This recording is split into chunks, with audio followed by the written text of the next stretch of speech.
your best life. Please welcome Rosalyn Kahn.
It's a great story. My wife Rochelle is here with me now. We were celebrating in the back earlier in the day with the Billy Group, and there's merchandise for sale over here that I'm going to have to go and spend some more money. But you have to know that tonight, as a tribute to Michael, we were there. We recorded him with Quincy Jones, and I can only tell you that it's a major loss for all of us, but that music knows no universal end. It's a universal language. We're gonna have a party tonight, baby.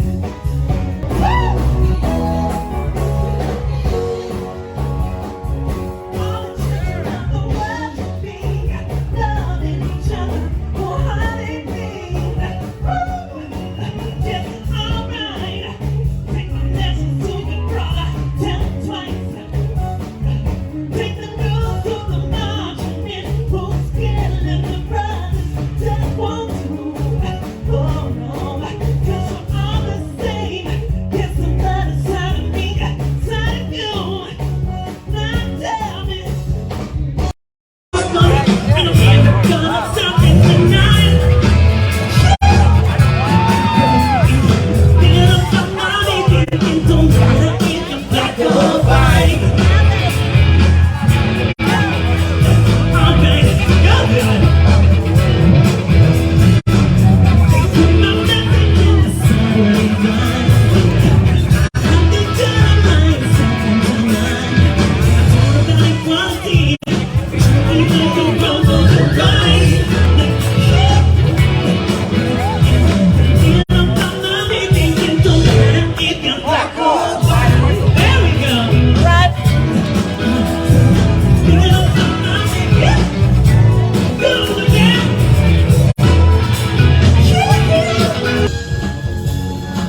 everybody. We're here with Christian Robertson, also known as Michael Jackson, and the wonderful, incredible Mark, the discoverer of talent.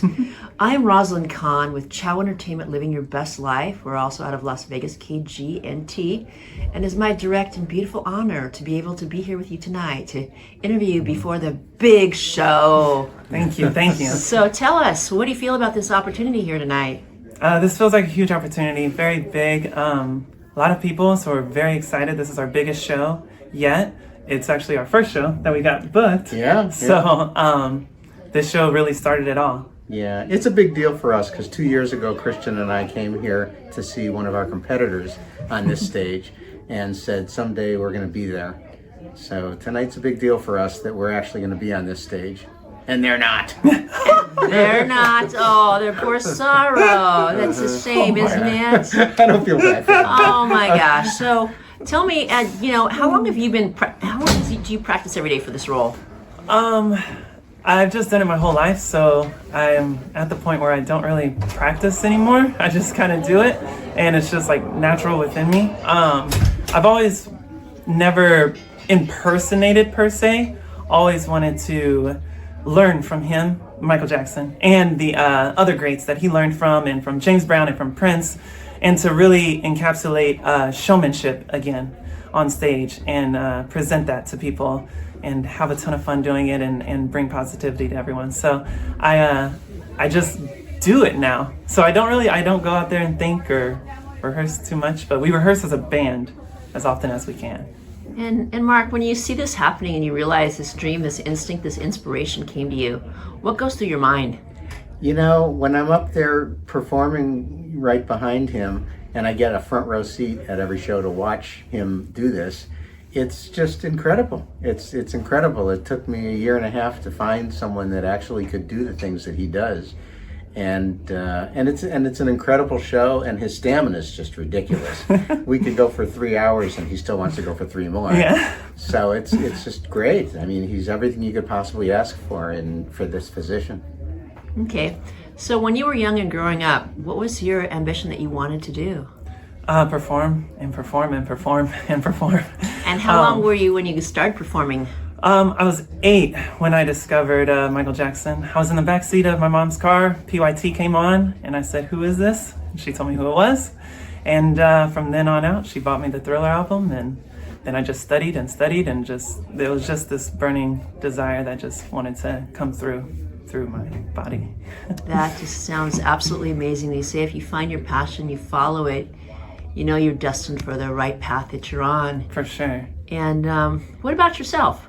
What did you do before entertainment came and struck you down like lightning and took you away? Well, I was fortunate enough to grow up in the 70s. My father had a nightclub, so we had 2 live bands every Friday and Saturday night, and it was all funk and Motown, and so I had a lot of exposure to some great musicians and some bands, and was able to take a lot of lessons from some of the professionals that played there, and so it was really in my blood. And when in 1966, my father co-produced the Beatles concert in Cleveland, and I was able at 9 years old to go see that show.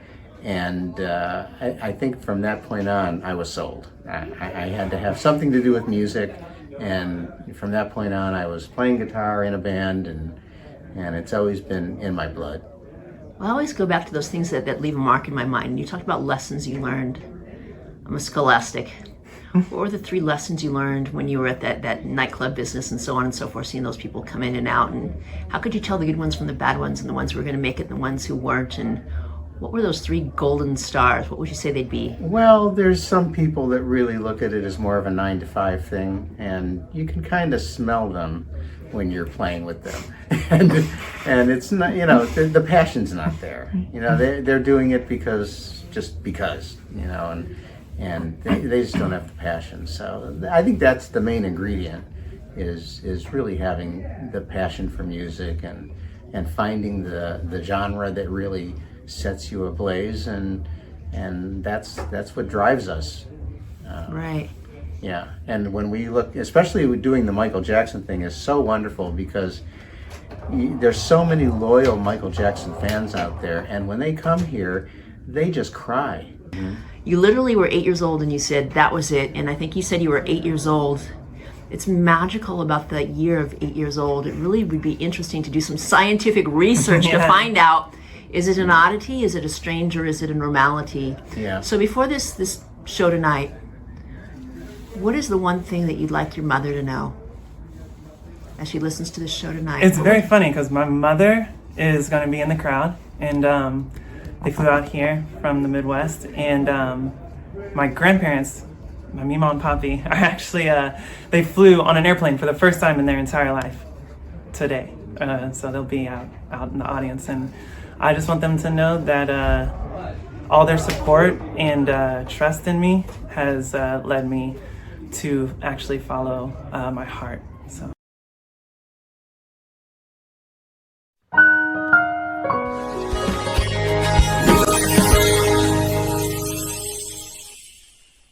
My name is Rosalyn, Kahn. I have a TV show. It's called Living Your Best Life. It's about people overcoming obstacles.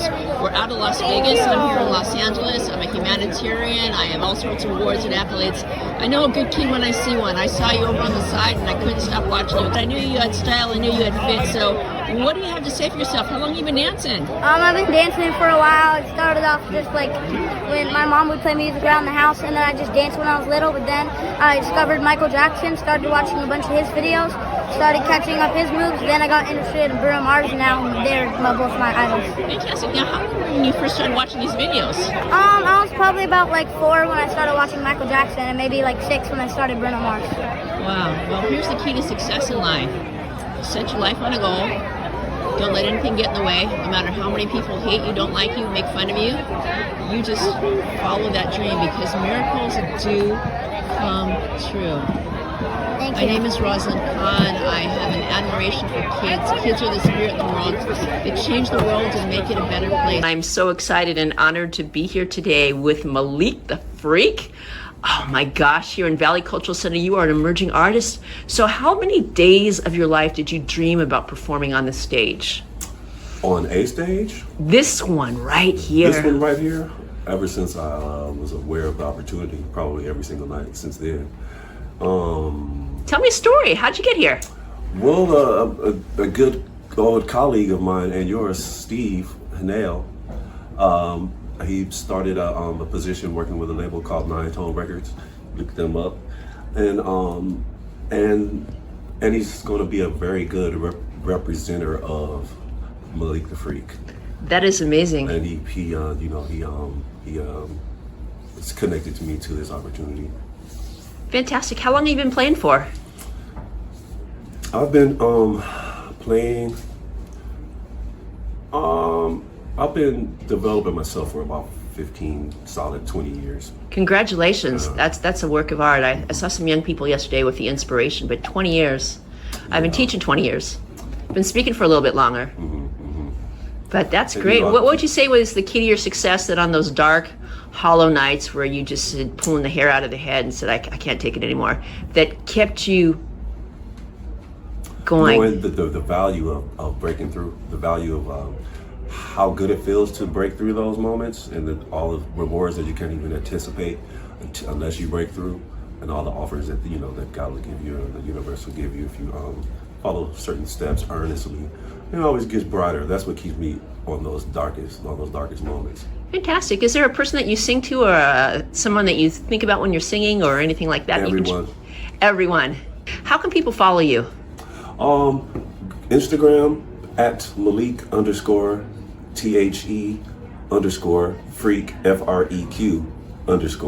FREQ_official, and then Malik Moore on Facebook, MALIKMOORE. Hi, we are here with the lovely Diane, a queen. Yeah, she is a lady drummer. Let's give her a round of applause. All right, so how long have you been in the world of drumming, sweetheart? To tell you the truth, I put it on a break, but I am rekindling that flame. In high school, junior high, I was a drummer, and I'm picking it up again. So Fantastic, fantastic. How long have you been playing recently for? just a few months.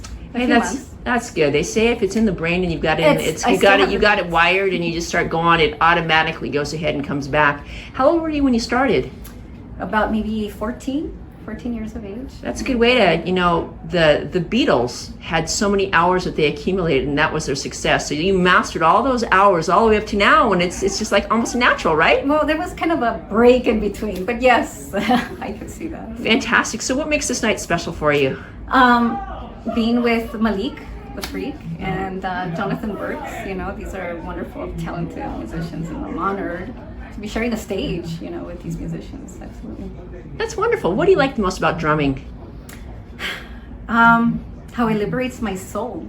When I hear drumming, my heart skips a beat. I am drawn to it. I chase after it. So yeah, it feels liberating. It feels Fantastic. like it speaks for me. Thank you from the bottom of my heart. And how can people follow you? They can follow me on Instagram at La Femme Knows. So it's la_femme_knows.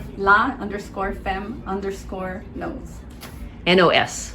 Yeah, NOWS. Well, that's why I asked La the Femme question. Knows is La Femme, the woman in French. Uh-huh. So the woman knows. We are lucky and excited to have none other than Jonathan Burks with us here today. Jonathan, the first question, I love the necklace. It's going to be mine by the end of the night. And tell me the story of how it came to be.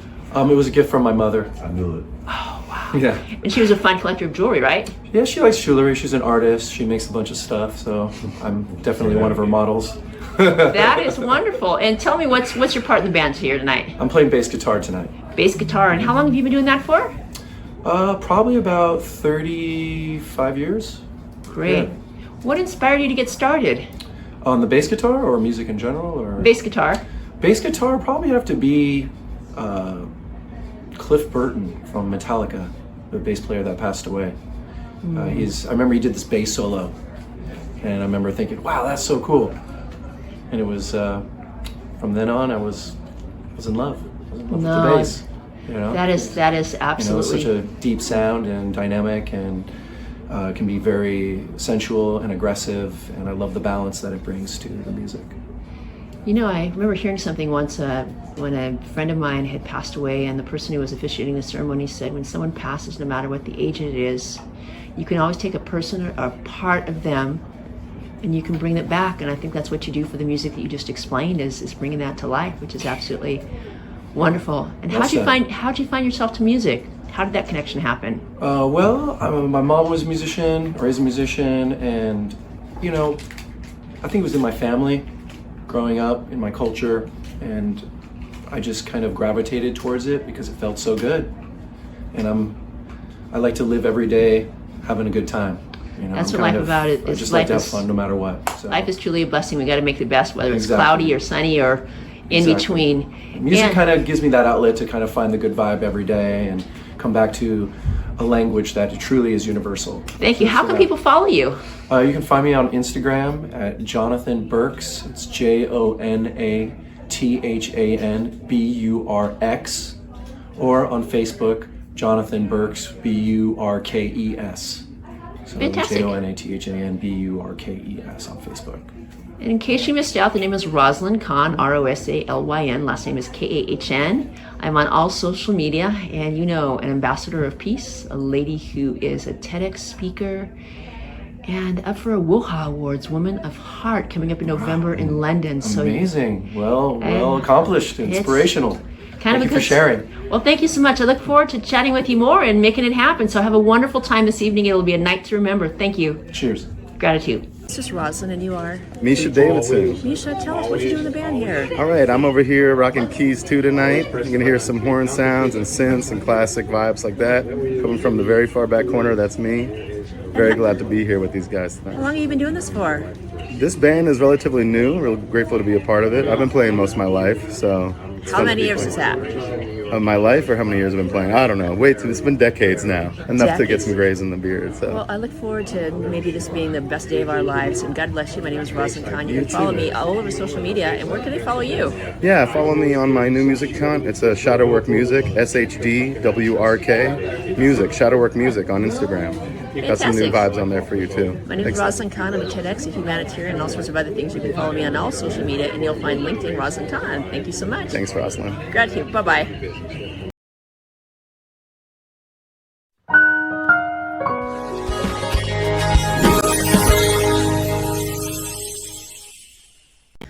Good morning, everybody. This is Rosalyn Kahn with Mary Gallagher, the president of LA City Colleges. She's almost on her final days out. I can't believe this day has finally come. Yes. Can you? Yes. It's pretty surreal, actually. I did not start counting down until about 2 weeks ago. So I'd been asked for months if I was counting down, and I was not. But when I had my last board meeting, the countdown started. Oh my gosh. So I'm going to take you back when you were comfortably be sitting in those wheels of retirement, and you got this call that they wanted you to go ahead and come back to the school, come back and be the president of a college. And I know, being the big thinker that you are, you always have this big plans of what you hope and what you want to desire. What was your first instinct when you got that call of what you hoped would unfold, and did that actually happen? Tell me about those thoughts back then. Okay, I will. So when I had conversations with Chancellor Rodriguez as I was at LA Trade Tech College figuring out what I was going to do, he asked me where I might want to be a college president.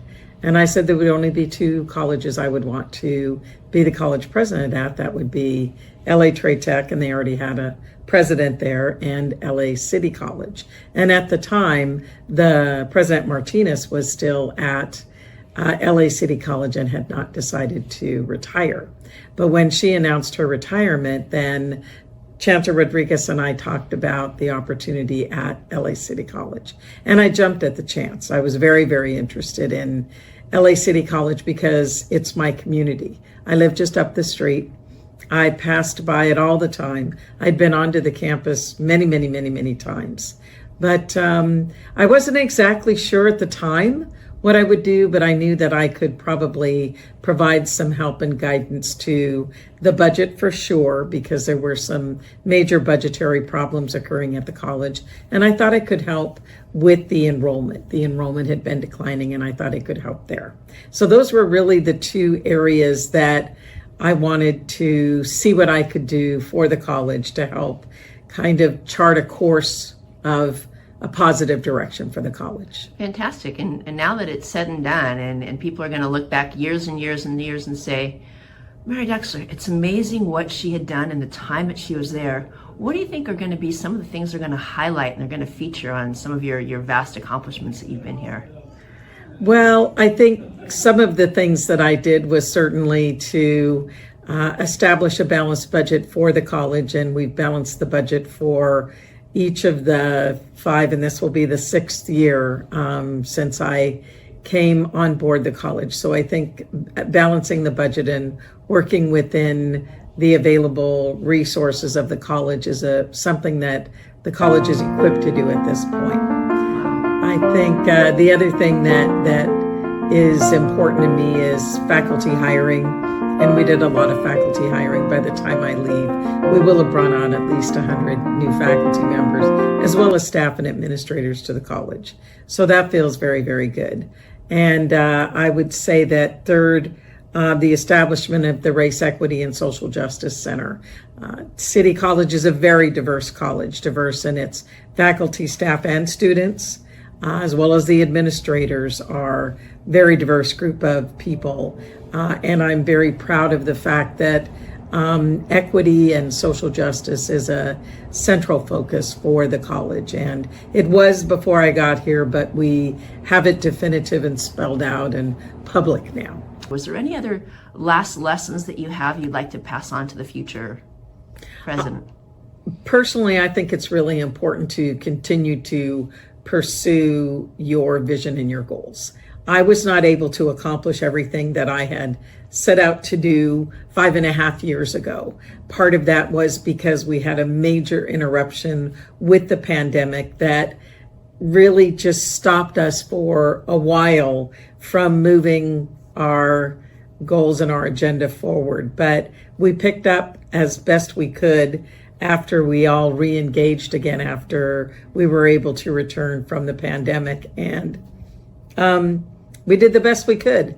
And some of what we did will carry through, and some of what we did will shift and change. And that's just what you can expect in the world. So as we look beyond your leaving here and going off to the big bright world, I know you not as a person who's going to sit with your feet up in the air and go, okay, now it's time to rest and crochet something or another. What do you envision that will probably change? Yes. That you're going to do when you leave this campus? Well, there's a couple of projects I'm going to pursue once I retire. I do hope to do a little bit of perhaps crocheting. Right. I would like to learn to knit. I'm definitely going to travel. Maybe I'll learn to sew. I'm not really sure what little hobbies I'll have because I don't have very many hobbies right now. I really do a lot more working than hobbies, but I'm hoping to adopt a few hobbies in my retirement. But the two big projects I'm doing is I'm going to be working with community colleges, first starting with the Los Angeles Community College District, to help the community colleges get on board with the Fresh Success program that helps students in community colleges access food, greater access to food through the federal food benefits that are available. And they're typically not available to students, but there's a special program that the state has. It's just a little bit challenging to initiate and to launch, so I'm going to be working with community colleges on that. The other thing that I'm really excited about is that I'm going to partner with someone to develop educational content using augmented and virtual reality. I'm very excited about that. LA City College has done tremendous work in this arena, and I'm really proud of what LA City College has done. And I'm very, very interested in this field. So I will be continuing to develop educational content.